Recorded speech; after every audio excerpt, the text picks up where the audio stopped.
مبروك للمغاربه وللجماهير المغربيه على هذا التاهل للدور النهائي. المنتخب المغربي كبير جدا بالوصول للدور النهائي، ليس فقط بالوصول ولكن حتى بالاداء. اعتقد بانه ما يفعله المنتخب المغربي لم يعد مفاجاه. قبل المونديال لو قلت لي المنتخب المغربي يوصل للدور النهائي نقول لك لا، لكن بعد ما شفنا المباريات لحد الان اعتقد بانه تاهل مستحق. على الحظ لعب شويه دور كبير جدا لانه كان مستحوذ وكان مسيطر. المنتخب المغربي اختار ان يبقى في الخلف ويلعب على قدراته، هذا شيء طبيعي لانه المباريات مثل هذه تلعبها. مشاهدينا متابعينا السلام عليكم من جديد. في هذا الفيديو غادي نشوفوا اول تعليق رسمي من الدراجي ورد فعله على الانجاز المغربي اللي فرح ملايين المغاربه والعرب. ما نطولش عليكم، خليكم مع الفيديو ونرجعوا في النهايه ديالو. من أجل أن تفوز بها، لا تلعبها من أجل أن تمتع الجماهير. نعم. أما بالنسبة لخيارات المدرب فتبقى خيارات، طبعا هو عنده حساباته، عنده أسباب. خيارات هي هكذا بالنسبة لمدرب. أنا لم أسمعه ماذا قال بعد نهاية المباراة، ولكن أعتقد بأنه تأهل مستحق. إلى المنتخب الوطني لأقل من 20 سنة، ماذا حدث محمد لاصيط؟ نتائج مخيبة، أداء محير، نقطتين في المزاد، عدم التأهل لمنتخب تألق في البطولة الفارطة لما احتل المرتبة الثالثة، وصل إلى الدور النصف النهائي، وانتقادات كبيرة للتشكيلة اللي اخترتها في المباريات الثلاثة اللي لعبتها، وحتى اللي ديتها لهذه الدورة، دورة الاتحاد شمال افريقيا. واش اللي تقولنا محمد لاصيط؟ ما حدا شو نبداو بالقائمة ونعطي كما يقولوا. معليش تفضل. نعطي الفرصة للجمهور. ونقاش مفتوح عادل. احنا اليوم هنا نتكلموا مع الجمهور. بارك الله فيك. نتكلموا مع الجمهور. القائمة موجودة. القائمة موجودة.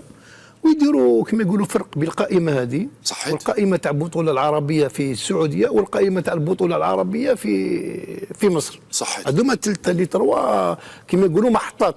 بارك الله فيك. الا كل محطه بالك تلقى لاعب اثنين اللي غابوا. دوك اللاعبين تاع مستوى لتحت نقدر نعطي ليست. عندنا لاعبين من مارسيليا، لاعب من بايرن ميونخ، لاعبين يعني مستوى. والقائمه ما نقولش اليوم انا ندافع على القائمه تاعي، القائمه فيها لاعبين ينشطوا في فرق اوروبيه. كانوا حاضرين في هذا حاضرين نفس الفريق اللي كان. ما جبناش ما يقولوا تحت الارض. القائمه موجوده، ما نتكلمش على القائمه راهي موجوده. ونعرض كما يقولوا، نقول للصحفيين ونقول للجمهور يشوفها. صحيت. المشكل الخيبه، مستوى ضعيف. بصراحه انا اليوم كمدرب نعطيك بالحوصله بعد الاشياء. الناس تشوف باللي الفريق الوطني يتكون من لاعبين ينشطوا في الخارج. اليوم المواضيع اللي كانوا عايشين فيها في الماضي وراح نعيشوها في المستقبل. بارك الله فيك. لازم اليوم نلقاو الحل. اليوم انا عندي لاعبين محليين اللي زادين في 2003، 3 لاعبين يلعبوا في الاكابر. صحيت. كل الجزائر، نتحدى كل الجزائر. سياسي، بارادو، تيتراوي. شكل سياسي وزوج بارادو، تيتراوي بولبين. صحيح. والمستوى الدولي في الإيفا، اللاعب اللي ما كانش يبادو يلعب في العقل سينيور ما يقدرش يقاوم. حنا كنا باتصال مع الفرق، مع لي ديريكتور تكنيك اللي عنده واحد 2003 يعطينا. والدليل على هذا. صحيت. دليل على هذا حمادي، واحد اللاعب حمادي اللي خص يجوز اهداف مع تونس ودار لاباس دو بيت، لعب 20 دقيقه. ما لعبش 2 ماتش الاولانيين. ما لعبش. علاش ما لعبش؟ الناس يقول لك هذاك المحقول ما كانش معاه. حنا عندنا قائمه نمشيو بها. قبل ما نديروا قائمه ب3 ايام نقرا في جريده. صحيت. جريده والله لما غلطنيش ولا ما غلط والله واقي الخبر باللي الكوكي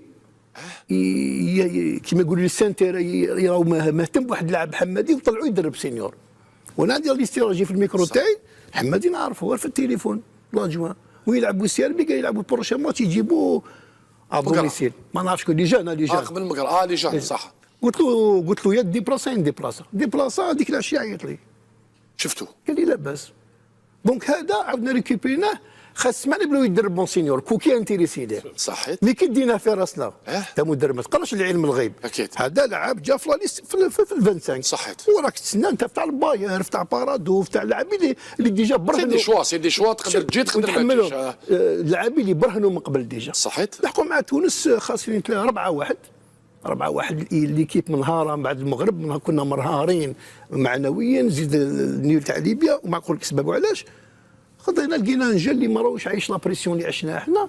نوض وليدي دخلتك جاب لا ديفيرونس. الناس اليوم يأولوا يقول لك على ما لعبتوش على ما معليش. انا نقول لهم لا جبتوا باش نحكروا. يعني سي دي شوا لازم لابد الاحترام. وعلاش نجيبوا ماشي مشكل. هذا احنا دوك نوليو كيفاش خفقنا في هذا الدوره. واش صرا واش راه شفنا دي جوار ما كاش ديزيرور في لا ديفونس، غارديان دار ديزيرور، لاطاك ما كاش لي زيرور انديفيديوال سا اكزيست في الفوتبول. صحيت. المسؤوليه التقنيه انا اخفاق ومستوى، نقولها مدرب باش ما نضرش دراري ما نقولش ضعيف، ولكن المستوى ما يشرفناش، ما يشرفش عندنا لاعبين تاع البطوله الوطنيه، عندنا واحد 10 ولا عندنا 13، وعندنا لاعبين اولادنا اللي ينشطوا في الخارج.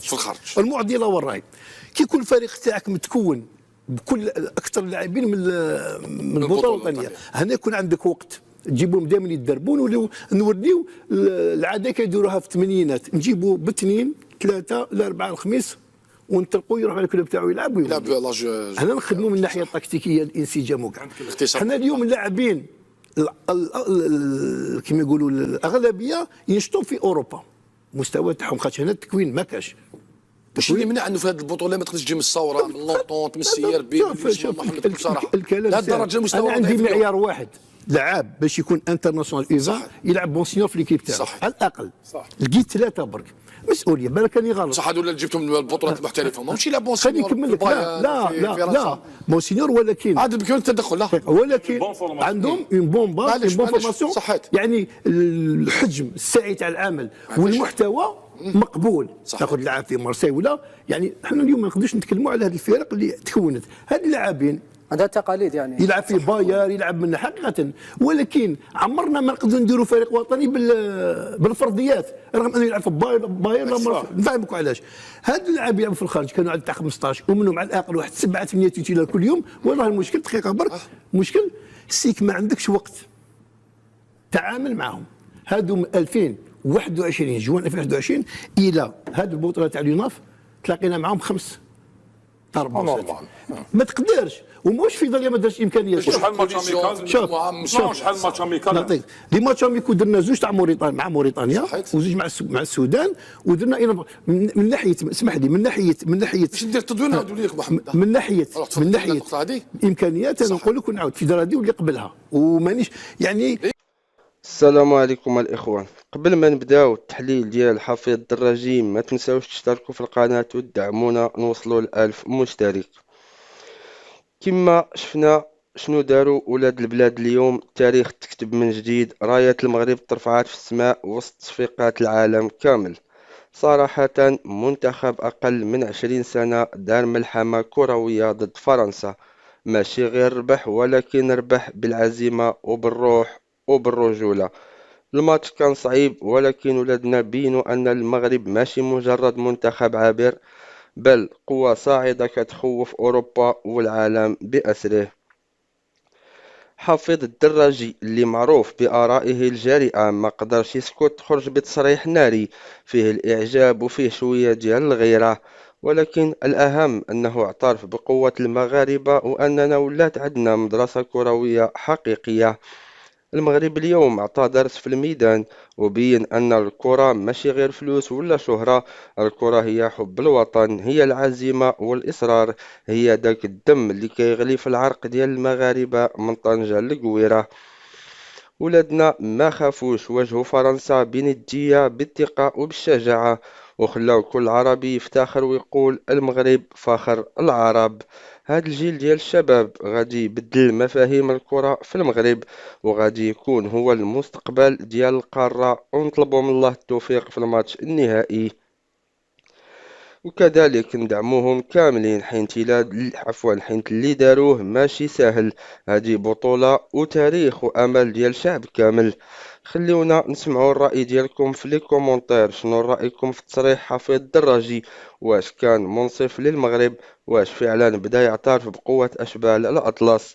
وما تنساوش ديروا لايك وتشتركوا في القناة باش يوصلكم الجديد أول بأول، وديروا شير للفيديو باش يوصل لكل مغربي ومغربية في العالم. ما تنساوش المغرب فوق كل شيء، والمغاربة ديما رافعين الراية. إلى اللقاء.